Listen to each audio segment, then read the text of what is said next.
Hi friends, welcome to Anees kitchen. ನಾನಿವತ್ತು ಪುದೀನ ಬಾತ್ ಯಾವ ಥರ ಪುದೀನ ಬಾತ್ ಸಿಂಪಲ್ಲಾಗಿ ಮಾಡೋದಂತ ತೋರಿಸ್ತೀನಿ. ಮೊದಲಿಗೆ ನಾನಿಲ್ಲಿ ಒಂದು ಹಿಡಿಯಷ್ಟು ಪುದೀನ ತೊಗೊಂಡಿದ್ದೀನಿ. ಬನ್ನಿ ಇವಾಗ ಈ ಪುದೀನ ನಾನಿವಾಗ ಗ್ರೈಂಡ್ ಮಾಡ್ಕೊಂಬಿಡೋಣ. ಸೊ ಒಂದು ಹಿಡಿ ಪುದೀನ ನಾನಿವಾಗ ಗ್ರೈಂಡರಲ್ಲಿ ಹಾಕ್ಕೊಳ್ತೀನಿ. ಇದ್ರ ಜೊತೆಗೆ ನಾನು ಒಂದು 4 ಹಸಿಮೆಣಸಿನ್ಕಾಯಿ ಹಾಕ್ಕೊಳ್ತೀನಿ. ನೀವು ಬೇಕಾದ್ರೆ ಇನ್ನೂ ಜಾಸ್ತಿ ಕೂಡ ಹಾಕ್ಕೋಬೋದು. ಇದ್ರ ಜೊತೆಗೆ ಒಂದು ಸ್ವಲ್ಪ ಶುಂಠಿ ಕೂಡ ಹಾಕ್ಕೊಳ್ಳೋಣ. ಇದಕ್ಕೆ ನಾನು ಸ್ವಲ್ಪ ನೀರು ಹಾಕ್ಕೊಂಡು ಪೇಸ್ಟ್ ಮಾಡ್ಕೊಳ್ತೀನಿ. ನೋಡಿ, ಪೇಸ್ಟ್ ಆಗಿದೆ. ಇವಾಗ ಬಾಣಲಿ ಬಿಸಿ ಮಾಡ್ಕೊಳ್ಳೋಣ. ಸ್ವಲ್ಪ ಬಿಸಿ ಆದ ತಕ್ಷಣ ಒಂದು 50 ml ಅಷ್ಟು ಎಣ್ಣೆ ಹಾಕೋಣ. ಕಡಲೆಕಾಯಿ ಎಣ್ಣೆ ಹಾಕ್ಕೊಳ್ಳೋಣ 50 ml ಅಷ್ಟು. ಸೊ ಎಣ್ಣೆಗೆ ಇವಾಗ ಎಣ್ಣೆ ಬಿಸಿಯಾಗಿದೆ. ನಾನು ಇದಕ್ಕೆ 4 ಚಕ್ಕೆ, 4 ಲವಂಗ, 2 ಏಲಕ್ಕಿ ಹಾಕ್ಕೊಳ್ಳೋಣ. ಇದು ಫ್ರೈ ಆಗಿದೆ.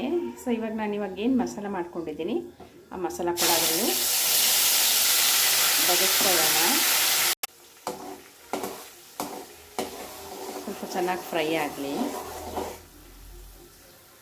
ಸೊ ಇದಕ್ಕೆ ನಾನಿವಾಗ ಹಸಿ ಬಟಾಣಿ ಕೂಡ ಹಾಕ್ಕೊಳ್ತೀನಿ.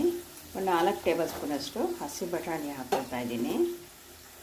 ಗಟ್ಟಿಯಾಗಿದೆ. ನಾನು ಇದಕ್ಕೆ ಸ್ವಲ್ಪ ರುಚಿಗೆ ತಕ್ಕಷ್ಟು ಉಪ್ಪು ಹಾಕ್ಕೊಳ್ತಾ ಇದ್ದೀನಿ. ಅಂದರೆ 1 ಟೀ ಸ್ಪೂನಷ್ಟು ಉಪ್ಪು ಹಾಕ್ಕೊಂಡು ಚೆನ್ನಾಗಿ ಕಲಿಸ್ಕೊಳ್ತೀನಿ.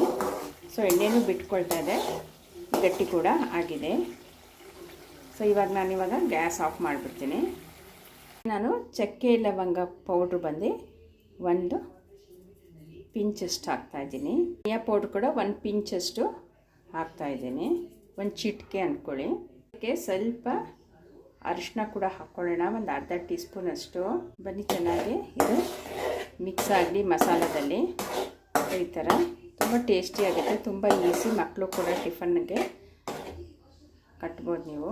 ಇದಕ್ಕೆ ಸ್ವಲ್ಪ ಲಿಂಬೆಹಣ್ಣು ರಸನ ಹಾಕ್ಕೊಳ್ಳೋಣ. ತಣ್ಣಕ್ಕಾಗಿದೆ ಮಸಾಲೆ. 1 ಬೌಲಷ್ಟು ಅನ್ನ ತೊಗೊಂಡಿದ್ದೀನಿ.